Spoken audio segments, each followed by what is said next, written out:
Bonjour chers amis de Village et vous, aujourd'hui on se retrouve sur l'entité de Crisnay afin de faire un petit reportage concernant l'anniversaire de la mielerie ici au CPFAR.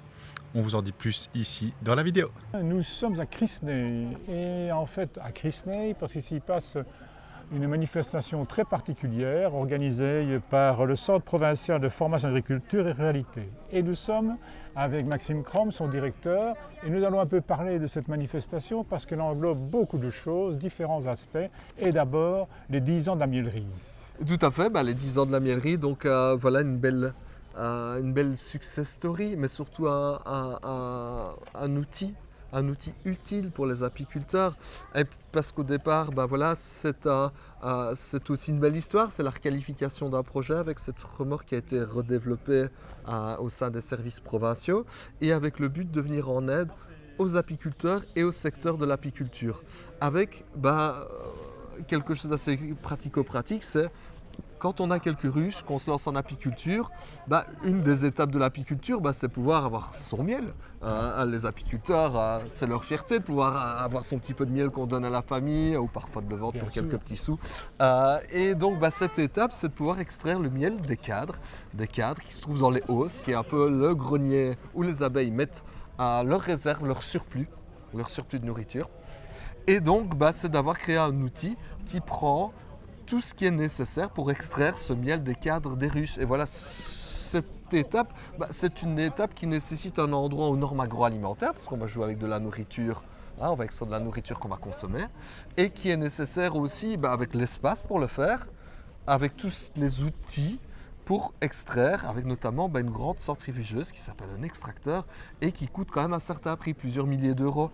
Et voilà, quand on s'est lancé en apiculture, qu'on a quelques ruches, qu'on est jeune apiculteur, on n'a pas nécessairement ni l'endroit, ni le lieu, ni les financements pour tout ça. Et donc, c'est de pouvoir avoir mutualisé dans un outil mobile tous ces outils-là pour répondre à besoins, c'est aider le secteur des apiculteurs. Alors, derrière nous, il y a l'outil mobile qui se déplace. Comment ? Tout à fait. Il se déplace. Alors, il se déplace sur tout le territoire de la province de Liège, les 84 communes. Au fur et à mesure de ces 10 années, on a un peu des ports d'attache. Donc ce qu'on demande, quand on met une mise à disposition, c'est qu'elle serve pour plusieurs apiculteurs. Ça ne peut pas s'entendre de se déplacer pour une seule personne. Évidemment, on essaye de grouper les besoins. Donc parfois, on a des ports d'attache qui sont des écoles d'apiculture. Parfois, on a des personnes qui prennent la miellerie mobile, mais qui est sur leur terrain, par exemple, privé, mais qui acceptent que d'autres apiculteurs viennent.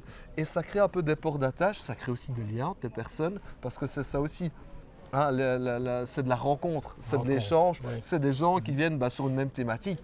Et les gens qui sont dans le même secteur d'activité, ils partagent des passions, c'est quand même l'apiculture. Alors en même temps, on montre comment on travaille le miel pour le préparer. Et en fait, on apprend aux gens, mais aussi il y a des apiculteurs qui peuvent venir dans cette mielerie préparer quelque chose également. Alors ils viennent extraire, ce qu'on vient faire, on vient de cette étape, et on va boucher cette petite opercule de cire pour pouvoir libérer le miel et l'extraire.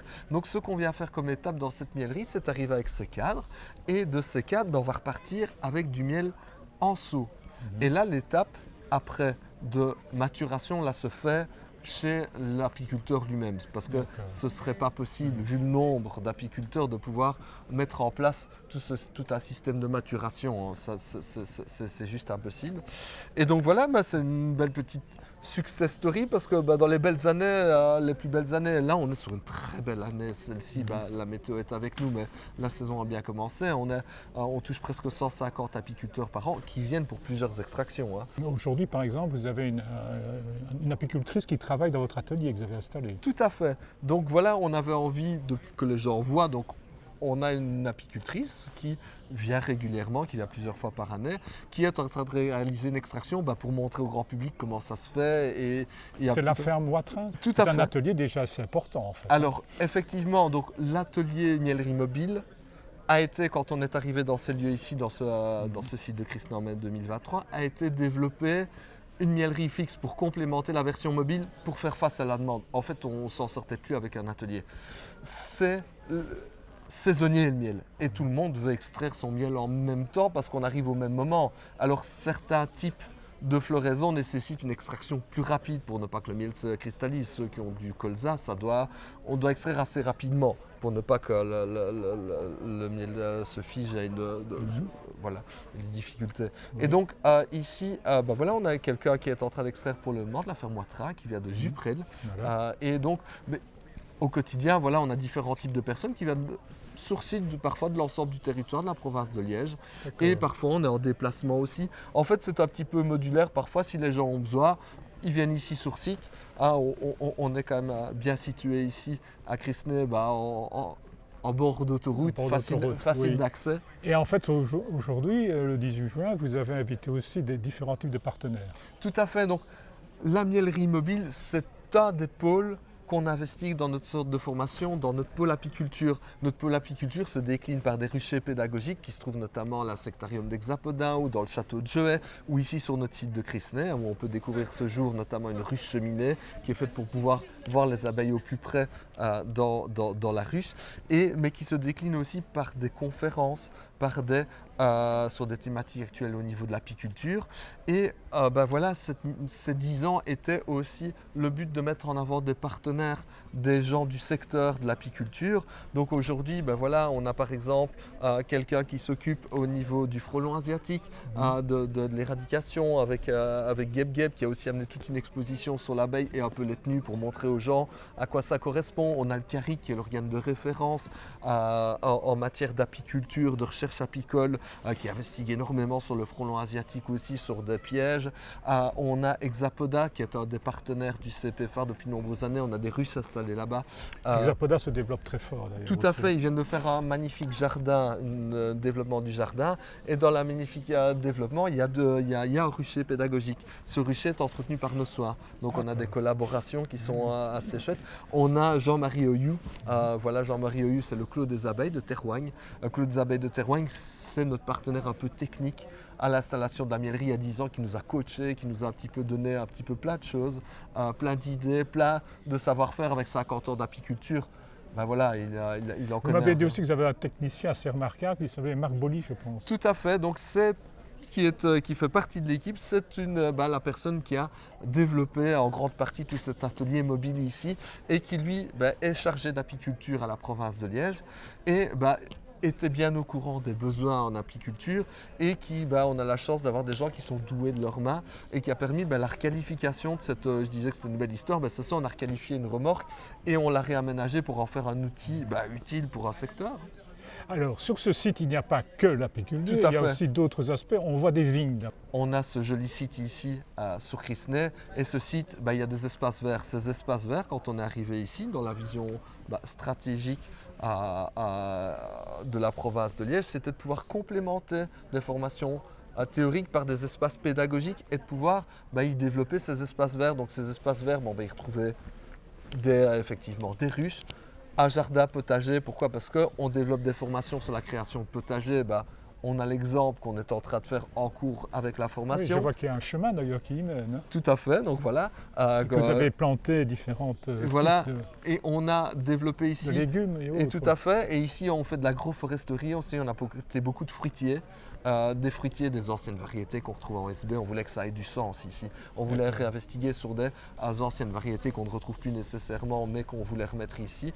Et voilà, et ici on alors les vignes, ce sont des vignes, des pieds de vigne qui viennent d'où? Alors les pieds de vigne, donc on a 800 pieds de vigne ici. Et ils sont issus d'une collaboration qu'on fait avec VCR, c'est la plus grande pépinière viticole au monde. Et donc ce sont des cépages qui n'ont jamais été plantés en Belgique pour le moment. Le but c'est de faire de la recherche. Faire de la recherche pour le secteur de la viticulture, de pouvoir un petit peu voir quels cépages fonctionnent mieux ici. Donc on a 14 types de cépages différents, mais avec différents porte-greffes, ça fait presque 40 types de cépages différents au final de différentes plantes. Et le but, nous on promeut une viticulture verte et une viticulture qui est résiliente et qui demande moins d'intrants. Et pour ça, il faut choisir des plantes, des cépages, des pieds de vigne qui sont adaptés à nos climats, tout en ayant des bonnes propriétés gustatives, évidemment. Donc voilà, on fait de la recherche. En principe, ce sont des raisins blancs ou rouges? On a les deux ici. On a les deux. On a les D'accord, deux. On a les deux. On a les deux ici, on teste tout et ça nous permettra de faire ce qu'on appelle des micro-vinifications, D'accord, comme on ouais. dit chaque fois sur 25, des petits 25 pieds. Ça fera quelques dizaines de litres qui permettront Alors, de vous tester. êtes un centre. Combien est-ce qu'il y a à peu près d'agriculteurs? Combien d'agriculteurs qui tournent autour de vous comme ça Alors, on touche différents publics, du public agricole, du personnes hors conversion, des professionnels en recherche de compétences supplémentaires, parfois des demandeurs d'emploi aussi. Donc, on a un public adulte. Au travers de nos activités en 2024, de tout ce qu'on a organisé, voilà, on est presque à plus de 1000 personnes qui sont touchées sur nos différentes formations. Et voilà, on tend à les développer, mais surtout à renouveler les matières en fonction des actualités, des besoins des Est-ce qu'il y a différents des secteurs. formations, par exemple, administratives ou autres, Alors, ou plus pratiques pour, alors, on ça a- dépend un peu le type de... Alors nous, on sera toujours sur des formations continues et modulaires, des Modulaires. formations courtes. Mhm. C'est-à-dire on souhaite garder cette thématique-là pour pouvoir justement réagir à des thématiques actuelles.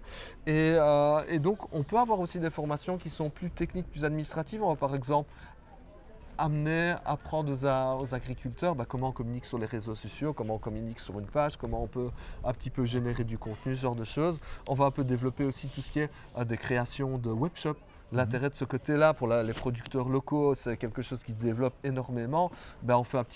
On leur donne un peu des couteaux suisses pour un petit peu réfléchir à ce genre de choses.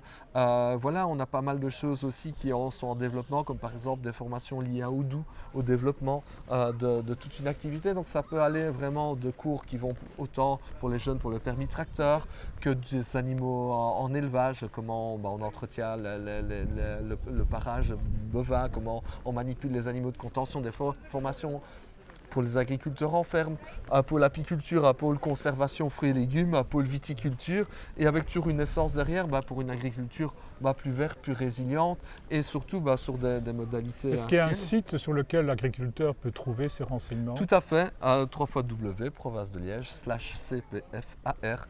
Et sinon, on est aussi sur les réseaux sociaux avec CPFAR Province de Liège. Voilà. Ça veut dire bon vent en agriculture et bon vin alors. Exactement, Ça va. et bonne récolte au niveau du D'accord. miel, bonne conservation des fruits et légumes, Ça va. et puis surtout le plaisir, le plaisir d'être ici dans cette commune de Crisnay, d'être ici les pieds à l'entrée de l'ASB, terre d'agriculture. Et terre où il se passe beaucoup de choses dans ce secteur-là, un secteur que vous couvrez avec vos activités. Eh bien, merci d'avoir répondu à notre invitation. Je vous en prie.